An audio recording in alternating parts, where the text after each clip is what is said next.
in the den of iniquity. Vicinity no pretty, calamity fi hit we any moment. What a pity. Tomorrow never certain. What dwells behind the curtain? The face of evil smirking with that shifty eyes averting. It's not a steady bubble, could either pop or topple. Many will fall and stumble. Let the dozers gather rubble. From LA to Colorado, Guinea to Burkina Faso. Cannons could breach the towers and the troops will storm the castle.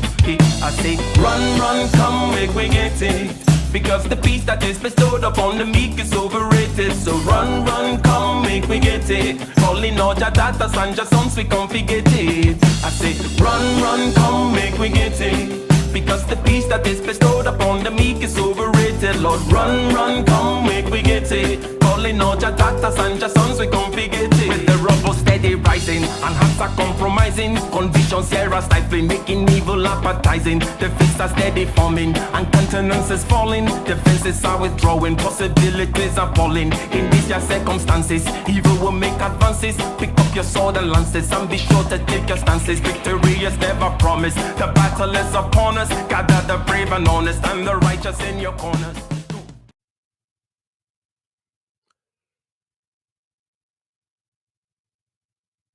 We form opinions based on impressions that we get, impressions from experiences, impressions from stories that we're told, stereotypes, and so on and so forth. We have impressions and opinions about insiders and outsiders. Ladies and gentlemen, let's share and comment on the following. Yo, what is up, guys? It's African Reacts here, and today I wanted to talk about a topic that many Africans don't want to tell the truth on. I don't know why they don't want to tell the truth on it, but the topic is, why do Africans hate Black Americans? That's the topic. And many Africans on the media try to just play it off, like, and saying stuff like, oh, we don't hate you, stuff like that. Yeah, saying stuff like that. And that isn't the real truth. The truth is, Africans do hate and do look down upon Black Americans. And I can tell you that as an African. And today I'm All right, all right, all right. I think that is enough of a beginning. That is enough of a start, a kickoff. Wouldn't you say so, Dr. K? Yeah. I mean, this brother over here starts off with, well, he went straight to the point. You are wrong. We do kind of hate you. It's a very, very interesting concept and conversation. Okay, to have good. here. So I believe him. I believe he made a social comment. Okay, he's not just talking about himself, right? That point was clear. He's not just talking about himself, correct? Correct. This is Yes. not just something born out of feelings of a personal experience. This is an observation that he's Yes. ingrained in. 100%. I believe him, and I believe he sees what he sees, and I believe that the other side is also seeing what they see. In other words, I'm not here to minimize or to explain away or to say it's a mirage or smoke and mirrors, right? That's not the point. And I would also say that perhaps hate may be a strong word, but there's something about the disdain, the outsider aspect, the you don't know about me, the inferiority complex. So here's one thing: as an immigrant, you come in and I came in, right, when I was 17, and there is an aspect of inferiority that is implicit in the story of the immigrant, right? You come in, you have an accent. Not everybody sounds like you or looks like you. You are, shall we say, not the majority by any means. And then you have the experiences of people may make fun of you here. Some of these children who come younger. I came when I was 17. Some people who come younger have a different experience. I don't know what your experience has been, coming out of Africa to the West. Because again, I started out by saying, there's some impressions that will cause people to have opinions and so on and so forth, and prejudices and stereotypes about other groups. When did you migrate to the West, and what kind of experiences did you have that will lead you to have a negative opinion about, shall we say, African Americans or British Caribbean people, if you will? Yeah, so I was 8 years old, about to turn 9. So that was a few years ago. anyone can do the math and figure out how old I am, I guess, by other stuff I've come out and said out there. But the thing is here that I want to make clear to everyone. When we say African Americans, we're talking about African Americans, Caribbean, British. We're talking about the Germans, the black Germans who were there prior. We're talking about the Austronesians, etc., who have been native to these lands. It seems that there's a trend that the migrant black populations that come in have issues with the native black populations that predated them. This is constant throughout all of the so-called Western Hemisphere. You got migrant native thing going on there. So your migrant native story, you came there 9 years old. Did you experience any particular things such as bullying and so on and so forth that will lead you to have a negative opinion? 100%. Well, whether it leads me to have a negative opinion, I did experience it, right? So what happened with me, for example, is they tried to beat me up, right? Physical violence was actually something that was common. These were Jamaican kids out there trying to call my hair nappy because I had, my curls out. They called my forehead of life, that kind of stuff, because I got some East African forehead out here. And these people did not relent. They just kept going on and going on. Okay. And so you had an experience. Okay. So let's see 100%. if this is part of what he's going to say here, because we are over here talking about the topic, why do Africans hate African Americans? He says, hey, African out there, you guys are lying. And I'm saying, oh, you know what? You're not lying. You're not lying about us lying. But when we're going to talk about what he's talking about. Because we can identify, again, more seriously, native versus migrant tensions and all the kinds of tensions that have to do with tribalism, right? So there's nothing new there. So there's no need for anyone to be sweeping things under the rug. In other words, if one is to be intellectually honest, right? Intellectually honest and be honest about our experience, if you will, then there's no need to be sweeping things under the rug. So in that regard, I agree with him. I think that given his age, he's using words like hate in a way which isn't quite, the most precise enough. term. Yes, he's coming in with this massive hammer of Thor when he perhaps should just be using a little mallet, right, to chip away, So let's see. Let us see. I'm going to tell you the reasons why Africans hate you or look down upon you if you're Black American. And if you're African, just watch the video. I'll explain a couple of things that will advise you as an African on why you should continue hating Black Americans or not look down upon them, but continue just keeping a distance from them. Okay, so the first reason on why Africans hate, or I wouldn't describe it as hate, but look down upon Black Americans is the culture and the way of living. I don't know if you want to call it culture, but just their way of living. And let me get this clear. Not the continental Africans. They don't have nothing to do with this. It's the Africans that move to America.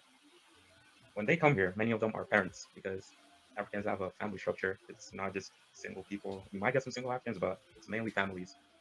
And many of those families, the parents don't want their children or their child following Black Americans.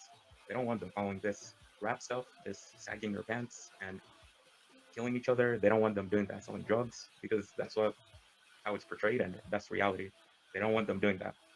So when they get here, they warn their children and their child, don't associate, don't speak, don't have Black American friends. Okay. So first thing is, he kind of clarified that, well, I wouldn't quite describe it as hate. So perhaps he knows that he knows what he's saying. And then he goes to further describe, he just then goes on to describe, well, this is why the African parent has this programmatic set of rules, right? Regarding, hey, culture, crime, so on and so forth, right? And let me say this.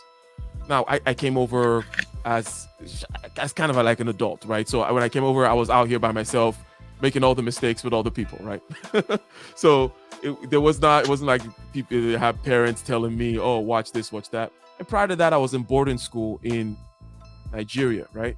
And the people who made fun of me in boarding school for being the one bright, shining spot of whiteness, of paleness, reflecting the sun, getting toasted out there in the sub-Saharan African heat.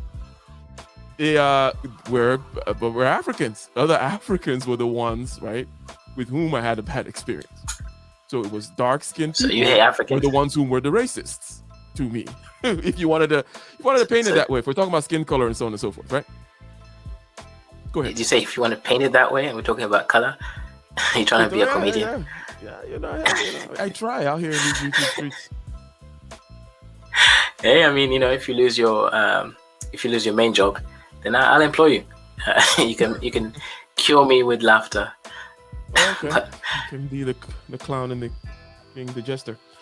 So he acknowledged and then he said, okay, parents would do this, and it makes sense that parents will tell you, hey, stay away from those kids, and it will be the case, generally speaking, that the immigrant is always good. It's the kids that they're telling you to stay away from, right? It's most likely going to be kids of the native population, right? Kids of the native population for whom the immigrant looks at them as, wow, these people are a little crazy and wild and reckless, and they don't take advantage of certain opportunities here. They're not because the immigrant here is coming here like on a mission. They have a job to do, right? You don't just go 4,000 miles or whatever it may be, just because, right? Move your whole life over, transfer of identity, location, domicile, all that kind of stuff. So there's a mission, and then they raise their children, and then there's this cultural aspect. And I want you to start with the cultural aspect, because it's a very nuanced thing, obviously, right? So when somebody says culture and also crime, the two C's in there, okay? Right. We hate them, okay? We hate the African Americans, okay? Because of culture and crime. Apparently, this is what we heard. This is what we heard. I'm just quoting. I'm quoting. Go ahead. Yeah. Okay, you know what? Actually, when it comes to culture, there is no nuance. And I'll explain why I mean. At least in this kind of level of analysis I want to give. There is no nuance, because culture presupposes that this is the cultural norm. There's a normalcy to it. So if a culture allows certain things to go on more so than another culture, that's already problematic itself. You don't need nuance when you're trying to raise kids in a complicated new area with complicated new language, with the complications of other variabilities like these. Let's say these African parents, right? They got kids, they're on some kind of visa restrictions. They can't commit crime. They're going to get deported. There's this guy called Sabbatical, right? He's a travel YouTuber. He met some guy in one of his new videos, shout out to him. And he met a guy called Mohammed. He's a Kenyan Somali who lives in Garissa. Do you know why he's there? He was like, yo man, I'm from Texas. I'm from H-Town, Houston, right? And this guy had an American accent. He was in America. He got deported because he got involved with crime. The point is, you can't allow yourself to get involved in any shenanigans as a cultural sort of norm. Otherwise, you get deported. Risk. There are consequences. Yes, you're saying there's an added risk, added consequence to the immigrant. The immigrant coming out here is a little bit more skittish, right? And let me mention something, because I'm a Nigerian, right? And after I just said that last statement, I'm like, skittish? I'm like, nah, we're Nigerians. We're not known for that, right? That's not how we roll. So even if we're coming, okay, to do our Nigerian thing, okay, and it's not just all bad things. I mean, if we're coming to do our business, coming to take over this and that and make connections, blah, blah, blah, make money. Nigerians are about money. We're known for that. No, I don't back away from that. No, I defend that. Oh, that's the hill I'm going to die on. Anyways, however, even if you're coming over here to do that kind of a thing, and even if you have some 419 or gangsterism or fraud in your plan, you're not going to want to take it outside the crew, right? So even if you're doing crime, it's going to be a Nigerian crime family. There's a reason why these things occur. Yeah. The Italian crime family or the Puerto Ricans right. over there. There's a reason why. There's a trust factor. There's a way we do things factor. There's a level of risk we take factor. There's a communication factor. What do you have to say about that? I mean, 100%, right? If all it takes for one of your goons to start to try to usurp your authority, let's say the goons is a native to the population and you're a migrant, I'm going to call whatever it is, immigration on your ass, right? Etc. Those kinds of things, or your wife, your kids. People are going to be risking all these things. But if all of you are migrants, guess what? There's going to be an added layer of protection, because, it's sort of known, okay, this person betrayed us and that's not going to land. So there is, again, like a union of camaraderie based on experience and relative similar baseline for where they started from. Let's talk about trauma a little bit before we continue. Do you think that the experience of you, for example, with the forehead of life and the threat of physical violence and so on and so forth by the Caribbeans out there in England, now, could you grant native beef right? There's that tension that's there. There are reasons why the immigrant wants to be insular and will tell their children, hey, stay away from those people. Even if you're doing crime, as we just said, okay, you want to going to keep the crime within the cohort of immigrants because of shared experience and so on and so forth. Keep things clean. However, there's actual experience that may lead people to take it a little further than that. Take it to act. They take their personal experience, they have hatred because of this experience, and then they generalize. Okay, so how there are other people who experienced what you experienced. Okay, so what did it lead to? I'm sure you've seen and heard sentiments, right, by people whom also got bullied like you did, and now they're like, oh, those people are all like that. Those Caribbeans are all bad, right? Well, it got worse than that. It turned out into like a full war between the Caribbeans and Africans at some point. So Okay. people really did die and fight for their positions. It got worse for some people. All right. Let's see what our friend continues to say here. And they do that, and they also do it to Hispanics or Mexican. I don't know what to call them. I don't know what those people are. Afro, Latino. I don't know. Latinos. I don't know what to call them, but just those people down in South America. And they don't want their kids associating with those people too. They're starting to. Now more Hispanics or Latinos are coming to America.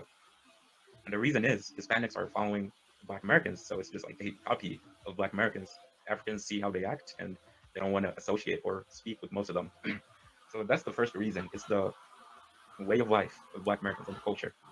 And Africans do hate or look down upon Hispanics too, just because they follow Black Americans. They copy you guys. So that's the first reason. And the second reason is many of their kids come home complaining about teasing or bullying at school when they go to school. If they do attend somewhere where it's majority Black Americans, they come complaining and that they're getting bullied at school. The African kids go complaining to their parents. So that's the second reason. And they get bullied, and these Black Americans say stuff like, oh, you come from a poor country, stuff like that. They say stuff like that. So that's the second reason, and that when their kids come complaining to the parents, that even adds on the looking down upon or the hatred. So, and me, I had to tell. Okay, go ahead. Got something to say? I mean, yeah, it's quite interesting. So I think immediately what you can hear from this is that there was a yearning for acceptance immediately, as you said, but that was met with a hammer of Thor saying, sorry, you are a dirty, stinking African.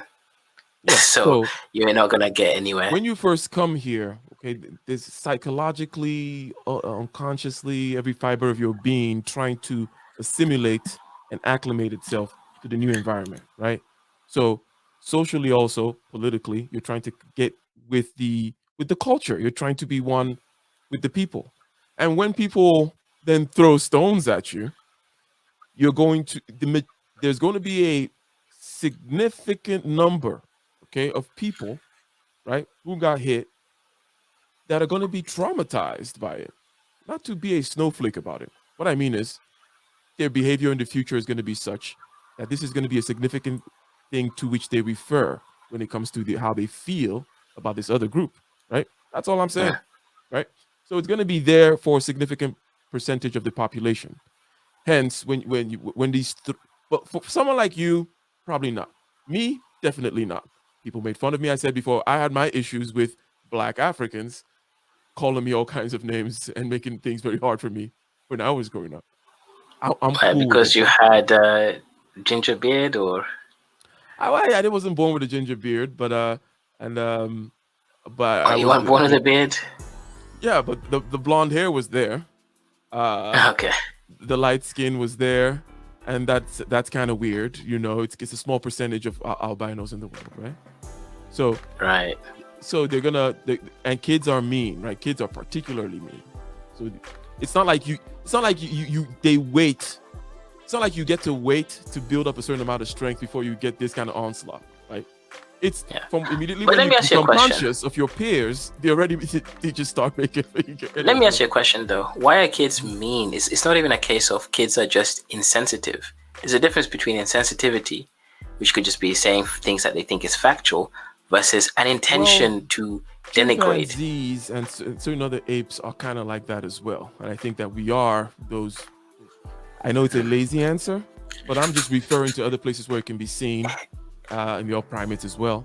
So there's a meanness to us, and it needs to be civilized, right? That's why kids are mean little bastards. Okay, they're not cute, but they're raw animal little bastards.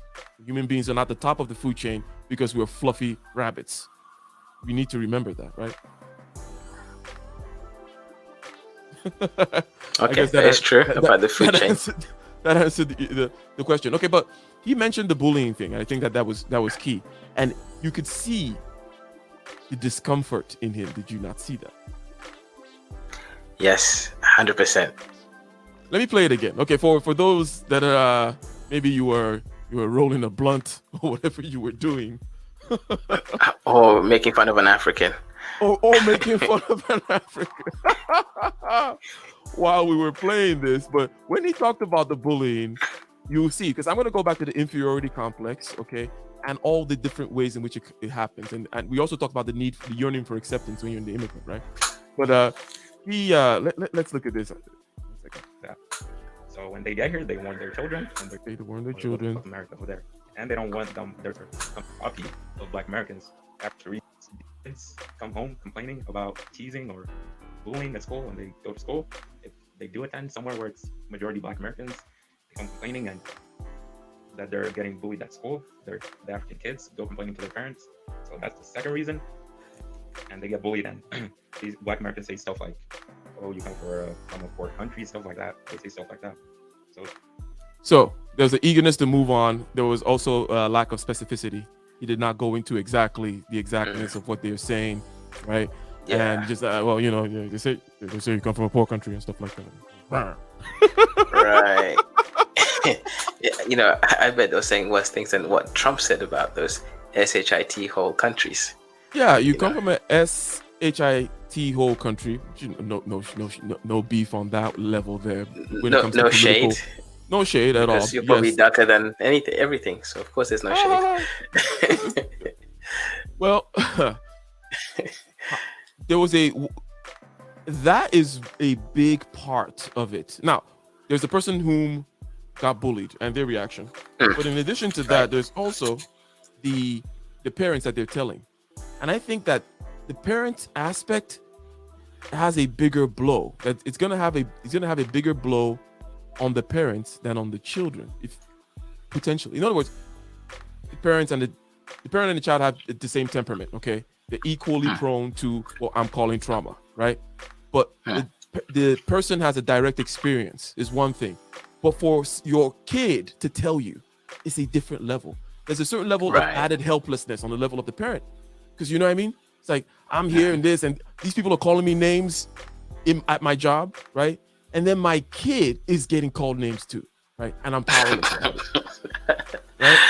So my kid, I'm from a SHIT dark continent over there, and I'm being made fun of over here, and now my kid is coming too. Little Joseph is coming and complaining. What am I to do? Let me give you an example here. Like one of my aunts, right? And I'll just give you one of my aunts' stories. She went to a care home. She was working as a healthcare assistant, and she was dealing with some older kakuna ladies. Kakuna is another term for plain piece of paper type people.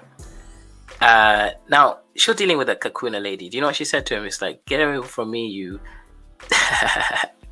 you jet black monkey," right? Obviously, she was confused, right? She didn't understand what racism was because she never experienced it before. But after a while, she got to know what the N-word means and all that stuff. And she was like, you know what? I'm going to leave the job and go to McDonald's. She went to McDonald's. It was even worse. People didn't say anything like that, but they spat in her face. Now, in the end, you know what they did? Her and her husband worked hard. He was a taxi driver and a nurse. They bought 3 houses. Now they have at least £2 million because of the investment. They just realized, you know what? Look, this is my bank account. Now my kids are going to get an inheritance that's higher than most of these kids. And that's what their plan was. So they didn't care so much. And they also sheltered their kids. They made sure that their kids went to grammar schools where this strict education policy system. So they protected their kids away from things that they knew other kids were going through. So, African millennial, is that you? Hi. Good afternoon. Good afternoon. So, why are you lying about hating African Americans? We know you're over there in Canada, harboring a lot of hate in your heart. You don't even need heating in the winter over there. It's all that hate, all that hatred. You think I'm lying? So, well, what do you think about the content so far? Who's him? His? Yeah, the general. Let me give you a brief rundown. Sharing this video saying that Africans do indeed hate African Americans, and we said, okay, sure. There are tensions in these communities. There's the tension between the immigrant and the native. There are tensions that make it such that, you know, the immigrant has much more to lose, so he tells the parents, or the parents tell the kids to stay away from X, Y, and Z type of people. There are cultural differences and so on and so forth. And we say that, okay, well, maybe hate is a strong term. There are people being bullied as well, right? There's the inferiority complex of the immigrant that make, you know, because they know they had to immigrate. So obviously they're in the position of being the minority, so on and so forth. They have an accent, there's this, that. Their food smells weird, right? Whatever it may be. There are all these many reasons. So those we're Nigerians exactly. with their fish, beef, and chicken cooked in one pot. Like, come on, that is an unholy union. You guys gave us a bad rap. Well, not everybody does. Look, Smell bad. don't. That's not everybody that does that. But anyways, African millennial, are these things not true? Okay, is there any reason to be skittish about them, or to kind of hide it and say, "Oh no, it's not really like that," and it's not everybody that feels like. What do you have to say about it so far? Well, I would say that these things are true, and judging from some of the conversations that especially Africans have in America, that these things would be true. I generally do think that Americans, period, are not fans of immigrants. So that doesn't help the situation either. And speaking to a lot of, especially Black Americans, their main thing is we don't really care about what Africans do. But the problem is, I feel like a lot of them feel like Africans are there to take away their identity. And we don't really need to go to the reasons why that is a huge problem and why they would be very protective of their identity. So that creates more of these kind of wars. In terms of what African React specifically was talking about, I don't know if that's hate. That could be fear. You don't want your children to be demotivated and to get comfortable and to think that they can do everything else that a native born child has done. So those you think are you feel guilty about leaving something behind. So the typical person migrating will feel guilty about leaving something behind of a cultural nature, right? And they feel guilty about not passing on this culture to their offspring. And I think somehow they blame the external environment a little bit for that, like, oh, you know, it must be bad out there, their culture, so on and so forth. And it goes to that also, the inferiority complex. If I have to come here for economic reasons, then at least I'm culturally superior, right? That kind of a thing, which may not be the case at all. You may be culturally inferior, economically inferior, sociologically, psychologically, intellectually inferior, all around. But you know, you want to make up excuses. But sorry for cutting you off there. Just wanted to emphasize that point. I would say that most Africans do feel culturally superior. Can we be honest about that? Interesting. Yes, as an observation of yes, they actually do. I think that's what I see out there. Yes. Absolutely. Yeah. So do Africans hate African Americans? Absolutely not. But we don't really. Yeah, tell us. Bring back the love. Bring back the love in the room. We're depending on you. There isn't much time for us to be involved in that. We're here to make money. We're here to be successful. We don't even have time to be protesting about certain things because in our own countries, we don't protest about these things. So when people go like, well, I don't see Africans out there, you know, protesting, doing this and doing that. It's like, I have my second job to go to. I have my other degree that I want to get. Like, there's 100%. And before we go to final thoughts, okay, I like the fact that you brought up that point, the point about the differences, the political The difference is in political ends. In other words, the migrant doesn't have any political ends. They have bottom of Maslow's hierarchy ends. They're here to build a house, get food, clothing, shelter, support back home. That's the project, right? And maybe for 2 generations, right? That's what's in front of them. That's what is in front of them for the next 10 years, and on and on and on. The idea of, well, is the government really, are we really represented in the government? And do I feel self-esteem when I do X, Y, or Z? Am I going to go protest the white man or something like that? Not the part of his project at all. And I think that the native populations, okay, African Americans or native born, Caribbean, or as you were saying, the Aborigines, as Dr. Polymath was saying. Yep, Canadians. One thing you got to realize when it comes to the political aspect of things, how you may see the Africans not showing political solidarity is because they're immigrants. They don't even feel particular. They're not even at home here yet, not to talk about injecting themselves into the politics.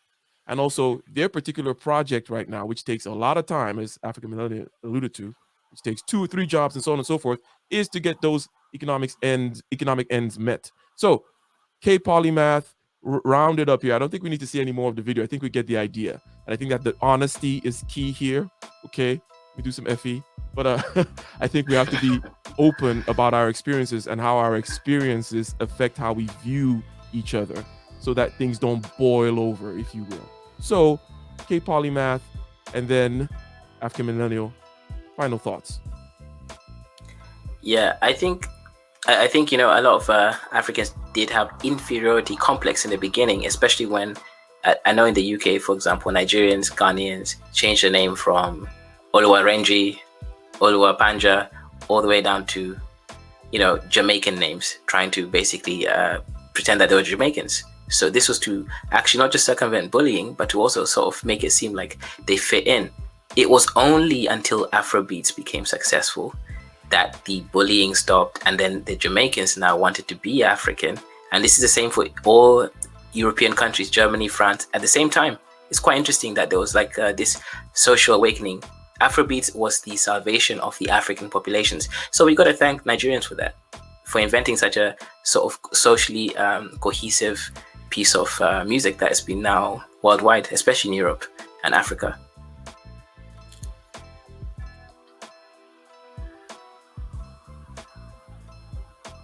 Yeah, basically what I want to say is that in regards to this whole African American, this misunderstanding unfortunately will always be there. I just think that we're too different culturally. We have things that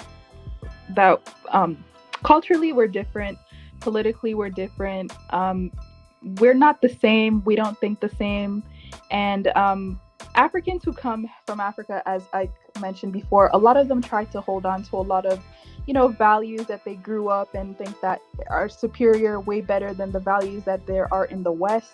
So I just feel like these misunderstandings can never be eradicated, and that we can never come to an agreement. We could have discussions with the, I guess, non-extreme Africans or the non-extreme African Americans. Like, we could have discussions and come somewhere in the middle. But to the ones that are like on the extreme edge of, nope, this is what I want, this is what I care about, I feel like they should just separate and do their own thing. Well, thank you very much. And that is a worthwhile political pursuit, to expand the middle by having conversations and to push out to the fringes and to minimize the fringes, the numbers there, by kind of shedding light on things and saying, hey, it's okay. This is how I feel. It's normal. It's common. And with that, ladies and gentlemen, please like, share, subscribe. Okay, like, share, subscribe, and hit the bell button. And we are out, ladies and gentlemen.